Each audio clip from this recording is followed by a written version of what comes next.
আমাদের বেশিরভাগই আমাদের প্রিয় সেলিব্রিটিদের এক ঝলক পেতে যা যা করতে হয় তাই তাই করতে পারি। যে মুহূর্তে আমরা জানতে পারি যে তারা আমাদের শহরে পারফর্ম করতে আসছে, অমনি হাওয়া লাগে চোখে মুখে, ভালো লাগে কম বেশি। আমরা সেই মুহূর্ত থেকে আমাদের সঞ্চয় ব্যবহার করে টিকিট কেনার জন্য খোঁজাখুঁজি শুরু করে দিই। আর মন বলে গড়িয়ে যাক অফিস কাজ খালের পাশাপাশি। তাদের এক ঝলক লাইভ দেখার জন্য আমরা অনেক কিছুই করতে পারি। অরিজিৎ সিংও সেই আশীর্বাদ প্রাপ্ত শিল্পীদের মধ্যে রয়েছেন যাদের ভারতে প্রচুর ফ্যান ফলোয়িং রয়েছে। যখনই তিনি যে কোনো শহরে পারফর্ম করেন তখনই তার সব শো হাউসফুল হয়ে যায়। সম্প্রতি তার একটি শোয়ের টিকিটের দাম বেড়ে হয়েছে 16 লক্ষ টাকা, যা রীতিমতো একটি ইতিহাস গড়েছে। এর আগে শুধুমাত্র হলিউড গায়িকা টেলর সুইফট তার কনসার্টের টিকিটের জন্য 22 লক্ষ টাকা নেওয়ার পরে তালিকার শীর্ষে রয়েছেন। এত টাকা খরচ করে একটা টিকিট কেনার পরে অডিয়েন্স স্বাভাবিকভাবেই সুব্যবস্থা সম্পন্ন একটি অনুষ্ঠানই কামনা করে থাকেন, কিন্তু তার পরিবর্তে বিভিন্ন রকম বিশৃঙ্খলার মুখোমুখি হতে হয়েছিল তাদের। প্রাণবন্ত গায়কের লাইভ পারফরমেন্সে অংশ নিতে আসা ভক্তরা 1 কিলোমিটারের বেশি হাঁটার অভিযোগ করে। পাশাপাশি এও জানায় যে মশার উপদ্রব সহ্য করতে হয়েছে তাদের। যেহেতু অরিজিৎ সিংয়ের লাইভ কনসার্ট দেখতে এসে ভক্তদের এমন বিপাকে পড়তে হয়েছিল, তাই গায়ক নিজেই প্রকাশ্যে সোশ্যাল মিডিয়ায় সকলের কাছে ক্ষমা চেয়েছিলেন।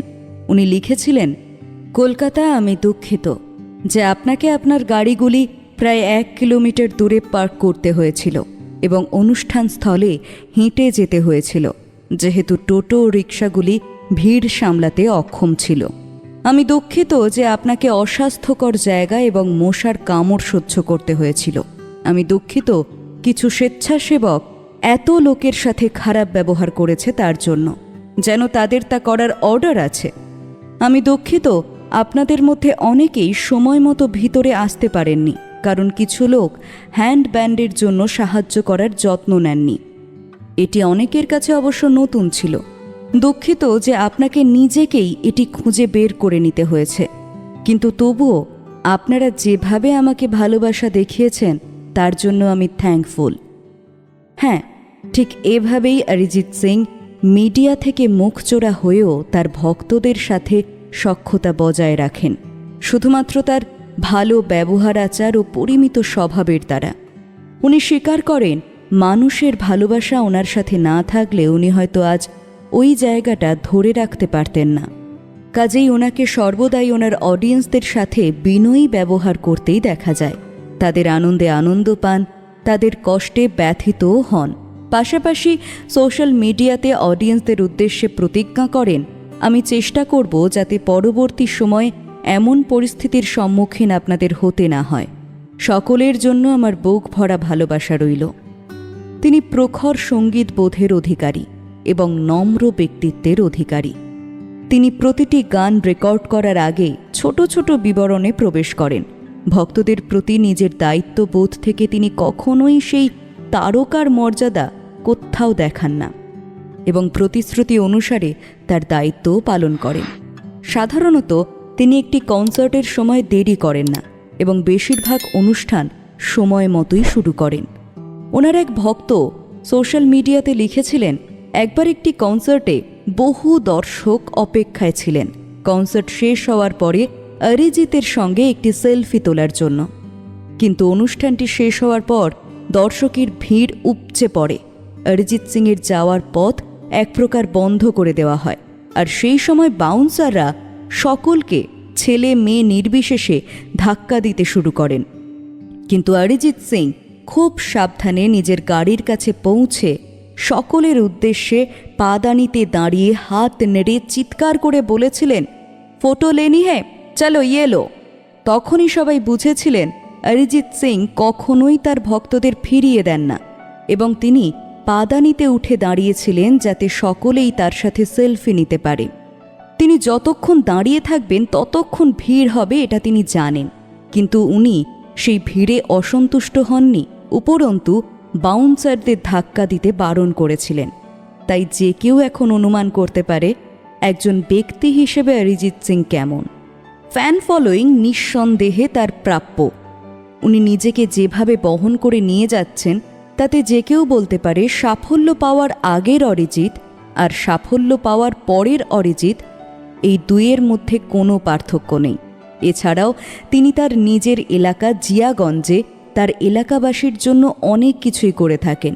বিপিএল সম্প্রদায়ের মানুষকে সাহায্য করার জন্য তিনি সর্বদাই তার হাত বাড়িয়ে রেখেছেন। কখনো হয়তো কোনো মা তার সন্তানের ক্যান্সারের চিকিৎসা করানোর জন্য অর্থের সাহায্য নিয়ে অরিজিৎ সিংয়ের দুয়ারে গিয়ে দাঁড়ান, কিংবা হয়তো কোনো কন্যাদায়গ্রস্ত পিতাও টাকার অভাবে তার মেয়ের বিয়ে দিতে না পারলে সেও গিয়ে সাহায্যের হাত বাড়ায় অরিজিতের কাছে। আর আমাদের সকলের প্রিয় গায়ক তাদের সবাইকে মুক্ত হস্তে সাহায্য করেন। শুধু তাই নয়, নিজের এলাকার প্রতিভাবান তরুণ তরুণীরা যাতে তাদের নিজেদের কাজ দিয়ে নিজ যোগ্যতায় এগিয়ে যেতে পারে সেই দিকেও খেয়াল রাখেন তিনি, যার জন্য নিজের জিয়াগঞ্জে তৈরি করা স্টুডিওতে সব সময় নতুন প্রজন্মকে কাজ করার সুযোগ দেন। এমনকি স্বয়ং গায়কও সময় সুযোগ মতো তাদের সাথে কোমর বেঁধে কাজ করেন, তাদের কাজ শেখান এবং তাদের অনুপ্রাণিত করেন।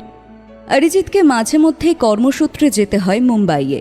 সেখানে একটি আবাসনে ফ্ল্যাটও কিনেছেন তিনি। কিন্তু বছরের বেশিরভাগ সময় অরিজিৎ সময় কাটান নিজের জন্মস্থান মুর্শিদাবাদের জিয়াগঞ্জে। জিয়াগঞ্জের অলি গলিতে সাইকেল নিয়ে ঘুরে বেড়াতে দেখা যায় মাঝে মধ্যে অরিজিৎকে। রাস্তায় তাঁর কোনো অনুরাগী তার সঙ্গে ছবি তুলতে চাইলে হাসি মুখে ছবিও তোলেন। কখনো আবার নিজের স্কুলের ভিতরে ঢুকে পড়েন স্মৃতিচারণের উদ্দেশ্যে। শিক্ষক শিক্ষিকাদের পায়ে হাত দিয়ে প্রণাম করেন। শৈশবের সঙ্গে সময় কাটিয়ে আবারও বাড়ি ফিরে আসেন তিনি। মুম্বাইয়ের নাম করা স্কুলে অরিজিৎ তার পুত্রকে ভর্তি করাতেই পারতেন, কিন্তু তিনি যে সাধারণ, তাই মুম্বাইয়ের স্কুল ছেড়ে জিয়াগঞ্জের স্কুল বেছে নিয়েছেন তিনি। তার পুত্রও যেন মাটির সংস্পর্শে থাকে, এটাই তার চাওয়া, তাই হয়তো এমন সিদ্ধান্ত নিয়েছেন। নিজের পুত্রের জীবন প্রাচুর্যে ভরিয়ে দিতে চান না অরিজিৎ। অন্য অভিভাবকদের মতো স্কুলের বাইরে পুত্রের অপেক্ষায় সস্ত্রীক দাঁড়িয়ে থাকতেও দেখা যায় ওনাকে। পরনে থাকে শুধু টি শার্ট এবং পায়ে স্লিপার্স। যাতায়াতের জন্য বিলাসবহুল গাড়ি ব্যবহার করা পছন্দই করেন না। তার বদলে স্কুটি চালিয়ে ঘুরে বেড়ান তিনি। শোনা যায় জিয়াগঞ্জের একটি স্কুলে অরিজিৎ ভোট দিতে গিয়েছিলেন স্কুটি চালিয়েই, আর পরনে ছিল ওই সাধারণ পোশাক।